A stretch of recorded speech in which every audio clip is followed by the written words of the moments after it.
Man of masses age ఇప్పుడు 43 ఏళ్ళు. After 7 years తన లెక్కలన్నీ మారిపోతాయా? ఎన్టీఆర్కి 50 ఏళ్లు నిండితే ఇక పొలిటికల్ ఘాటు మొదలవుతోంది అనే అంచనాలున్నాయి. అలా అని వెంటనే 50 ఏళ్లకి రాజకీయాలకు వస్తాడని కాదు, కానీ రాజకీయ వాసనలు అప్పటి నుంచే మొదలు కాబోతున్నాయి అంటున్నారు. 55 ఏళ్లు నిండాక మాత్రం తాత పార్టీలోకి వస్తాడా? తనే కొత్త దారి వెతుక్కుంటాడా? చెప్పలేం. కానీ పొలిటికల్ ఎంట్రీ మాత్రం పక్కా అనేస్తున్నారు. అచ్చంగా పవర్ స్టార్ పవన్ కళ్యాణ్ 55 ఏళ్లు నిండాకే ఫుల్ టైం పొలిటీషియన్గా మారారు. తమిళ స్టార్ దళపతి విజయ్ కూడా 50 ఏళ్లు రాగానే పొలిటికల్గా కొద్దిగా సిగ్నల్స్ ఇచ్చారు. 55 ఏళ్లు రాగానే పార్టీ పెట్టేశారు. ఇదే స్ట్రాటజీని ఎన్టీఆర్ విషయంలో ఊహిస్తున్నారా? ఆ ఊహే నిజమయ్యేలా ఉంది అంటున్నారా? ఏం జరగచ్చు? Take a look.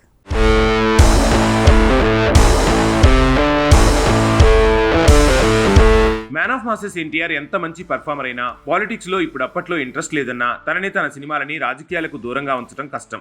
ఎంతైనా విశ్వవిఖ్యాత నట సార్వభౌమ దివంగత నేత ఎన్టీఆర్ రామారావు మనవడు కాబట్టి తెలుగుదేశం పార్టీలోకి వస్తాడా, లేదంటే టీడీపీకి సపోర్ట్ అవుతాడా, ఇలా ఎప్పుడూ ఏదో ఒక చర్చ జరుగుతుంది. తనని అభిమానించే కొందరు వైసీపీలో ఉన్నా తను పుట్టింది హైదరాబాద్లో కాబట్టి కట్టె కాలే వరకు అక్కడే ఉంటా అన్నట్టే తన తాత పెట్టిన పార్టీ అభ్యున్నతికి పాటుపడతా అన్నట్టుగానే వెళతాడేమో. సరే, ఇప్పటికిప్పుడు కాదు, మరో 12 ఏళ్ల వరకు తన రాజకీయ ఎంట్రీ ఉండే ఛాన్స్ లేదు. ఉంటే గింటే ఆఫ్టర్ 7 ఇయర్స్ అసలు సిసలైన సిగ్నల్స్ ఎన్టీఆర్ నుంచి రావచ్చు.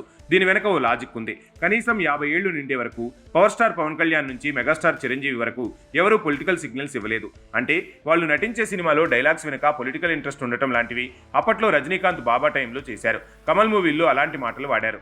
అంతెందుకు, తమిళ దళపతి విజయ్ కూడా తన సినిమాల్లో పొలిటికల్ పంచులు పేల్చాడంటే లోపల ఉన్న పొలిటికల్ ఇంటెన్షనే కారణం. అంటే ఎన్టీఆర్ మరో 7 ఏళ్ల తర్వాత 50లోకి పడగానే తన సినిమాలో పొలిటికల్ వాసనలు కనిపించే ఛాన్స్ ఉంది. అప్పుడే చెప్పలేం. ఒకవేళ ఎన్టీఆర్ నిజంగా రాజకీయాల్లోకి రాబోతున్నట్టు సిగ్నల్స్ ఇవ్వాలంటే 50 ఏళ్లు నిండాకే అది బెస్ట్ ఆప్షన్. ఈ లోపంటే ఇంకా ఏజ్ ఉంది, మార్కెట్లో మంచి మైలేజ్ ఉంది. ఇలాంటప్పుడు పొలిటికల్ వాసనలు తన సినిమాలకు మంచిది కాదు.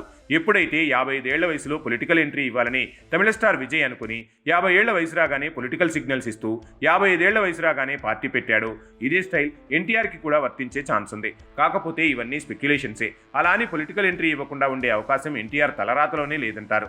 తనెంత ఎత్తిదిగినా పొలిటికల్ ఎంట్రీ ఇచ్చి తాతదారిలో నడవాలనేది తన విధి అంటారు. దాన్నే ఎన్టీఆర్ ఇష్టపడతాడని కూడా అంటున్నారు. కాబట్టి సినిమాలతో ఎలాంటి ప్రయోగాలు చేసినా ఈ 7 ఏళ్లలోపే. ఆ తర్వాత చేసేవన్నీ పొలిటికల్ ఇంట్రెస్ట్తో చేసే ప్రయోగాలే అన్న అంచనాలున్నాయి. చాలా మంది హీరోలు ఈ స్ట్రాటజీని ఫాలో అయ్యారు. కాబట్టి ఎన్టీఆర్ దారి కూడా ఇదే అంటున్నారు.